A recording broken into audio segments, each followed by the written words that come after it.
जय श्रीमन्नारायण। जय श्रीमन्नारायण। माघ मास का दूसरा अध्याय। राजा के ऐसे वचन सुनकर तपस्वी कहने लगा कि हे राजन, सूर्य बहुत शीघ्र उदय होने वाला है, इसलिए यह समय हमारे लिए स्नान का है, कथा का नहीं। सो आप स्नान करके अपने घर को जाओ और अपने गुरु श्री वशिष्ठ जी से इस महत्व को सुनो। इतना कहकर तपस्वी सरोवर में स्नान के लिए चले गए और राजा भी अपनी विधि पूर्वक सरोवर में स्नान करके अपने राज्य को लौट गए। रण्यवास में जाकर तपस्वी की सब कथा रानी को सुनाई। तब सूत जी कहने लगे, महाराज, राजा ने अपने गुरु वशिष्ठ जी से क्या प्रश्न किया और उन्होंने क्या उत्तर दिया, सो कहिए। व्यास जी कहने लगे, हे सूत जी, राजा दिलीप ने रात्रि को सुख से सोकर प्रातः समय ही अपने गुरु वशिष्ठ जी के पास जाकर उनके चरणों को छूकर प्रणाम करके तपस्वी के बतलाए हुए प्रश्न को अति नम्रता से पूछा। गुरुजी, अपने आचार, दंड, नीति, राज, धर्म तथा चारों वर्णों के चारों आश्रमों की क्रियाओं, दान और उनके विधान, यज्ञ, उनकी विधियां, व्रत, उनकी प्रतिष्ठा तथा भगवान विष्णु की आराधना अनेक प्रकार से तथा विस्तार पूर्वक मुझसे बतलाइए। अब मैं आपसे माघ मास के स्नान के महत्व को सुनना चाहता हूँ। सो हे तपोधन, नियम पूर्वक इसकी विधि समझाइए।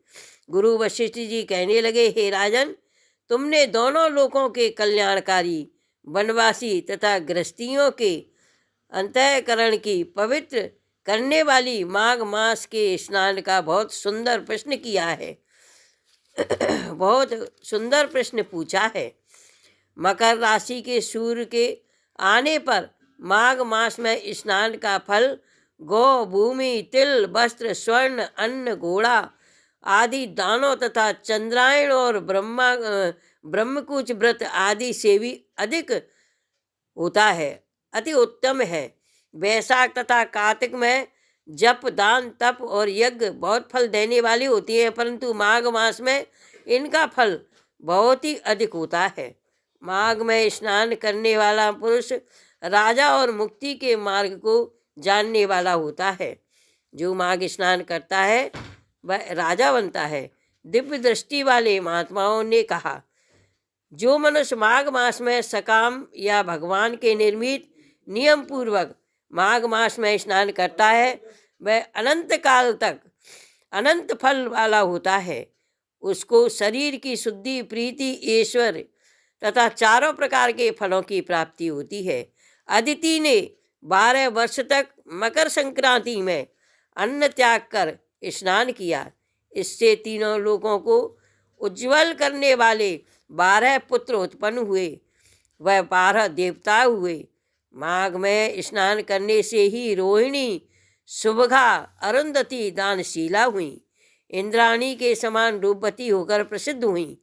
जो माघ मास में स्नान करते हैं तथा देवताओं का पूजन में तत्पर रहते हैं, उनको सुंदर स्थान, हाथी और घोड़ों की सवारी तथा दान को द्रव्य प्राप्त होता है और अतिथियों से उनका घर भरा रहता है और उनके घर में सदा वेद ध्वनि होती रहती है। वह मनुष्य धन्य है जो माघ मास में स्नान करते हैं, दान देते हैं तथा व्रत और नियमों का पालन करते हैं और दूसरों पुण्यों के क्षीण होने से मनुष्य स्वर्ग से वापस आ जाते हैं। परंतु जो मनुष्य माघ मास में स्नान करता है वह कभी स्वर्ग से वापस नहीं आता। इससे बढ़कर कोई नियम, तप, दान, पवित्र और पापनाशक नहीं है। भृगु जी ने मणि पर्वत पर विद्याधरों को यह सुनाया था। तब राजा ने कहा कि ब्राह्मण भृगु ऋषि ने कब मणि पर्वत पर विद्याधरों को उपदेश दिया था, सो बतलाइए। तब ऋषि जी कहने लगे, हे राजन, एक समय 12 वर्ष तक वर्षा न होने के कारण सब प्रजा क्षीण होने के कारण संसार में बड़ी उद्विग्नता फैल गई।